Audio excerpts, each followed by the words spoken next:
தமிழகத்தை பொறுத்தவரை திரும்பும் திசையெல்லாம் கட்சி தலைவர்களின் சிலைகள் ஆங்காங்கே வைக்கப்பட்டிருக்கும். மேலும் அது போதாது என்று மீண்டும் மீண்டும் சிலைகளை திறப்பதில் அரசியல் கட்சிகளானது மும்முரம் காட்டி வருவதும் குறிப்பிடத்தக்கது. இதனால் மக்களுக்கு என்ன பயன் என்று கேட்டால் ஒன்றும் இருக்காது.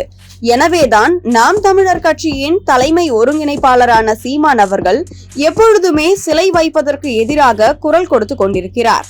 தற்போது அதுபோலதான் மதுரை உயர் நீதிமன்ற அமர்வு நீதிபதிகளும் சீமான் கூறிய கருத்தையே முன்னிறுத்தி திராவிட கட்சிகளை வெளுத்து வாங்கியுள்ளது. தமிழகத்தை மாறி மாறி ஆட்சி செய்யும் திராவிட கட்சிகள் அவர்களது ஆட்சி காலம் முடிவதற்குள் தங்களுக்கு தேவையான இடங்களை ஆக்கிரமித்து தங்கள் தலைவர்களின் சிலைகளை வைத்துக் கொண்டிருக்கிறார்கள். இதில் திமுகவை அடித்துக் கொள்ள ஆளே கிடையாது.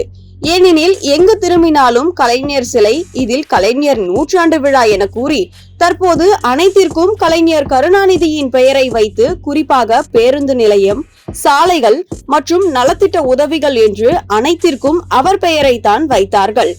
அதோடு இவர்கள் ஆட்சிக்கு வந்த பின் சென்னை மெரினா கடற்கரையில் 2.21 ஏக்கரில் ரூபாய் 39 கோடிக்கு தமிழக அரசு அரசாணை வெளியிட்டு கலைஞருக்கு சமாதி கட்டி உள்ளது.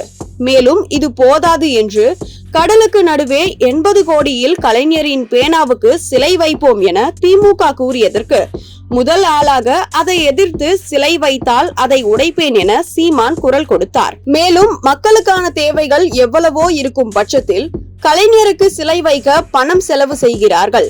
பணத்தை வீணடிப்பதை விட்டுவிட்டு மக்களுக்காக அந்த பணங்களை செலவு செய்ய வேண்டும்.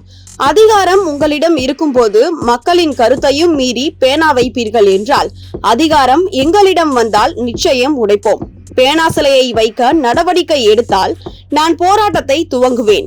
அந்த பேனா சிலையை உடைக்காமல் விடமாட்டேன் என பொங்கி எழுந்தார். இந்நிலையில் தான் நாளுக்கு நாள் தமிழகத்தில் சிலை வைக்கும் நிகழ்வு அதிகரித்து வருவதால் சீமான் கூறியது போலவே மதுரை உயர் நீதிமன்ற அமர்வு நீதிபதிகள் எந்த கட்சியாக இருந்தாலும் அவர்களது தலைவர்களின் சிலைகள், கட்சி கொடிகளை சொந்த அலுவலகத்தில் வைக்க வேண்டியதுதானே என கேள்வி எழுப்பியதோடு பொது இடங்களில் சிலைகள், கட்சி கொடிகள் வைப்பதை ஏற்றுக்கொள்ள முடியாது என்றும் காட்டமாக கூறியுள்ளனர். இந்நிலையில் தான் எப்போதும் சீமான் சிலைகள் வைப்பதற்கு எதிர்ப்பு தெரிவித்து வரும் நிலையில் தற்போது உயர் நீதிமன்ற நீதிபதிகளின் இந்த கருத்தும் சீமான் கருத்தோடு ஒத்துப்போவதால் நாம் தமிழர் செய்யும் அரசியல் தான் சரியானது என பலரும் பாராட்டி வருகின்றனர்.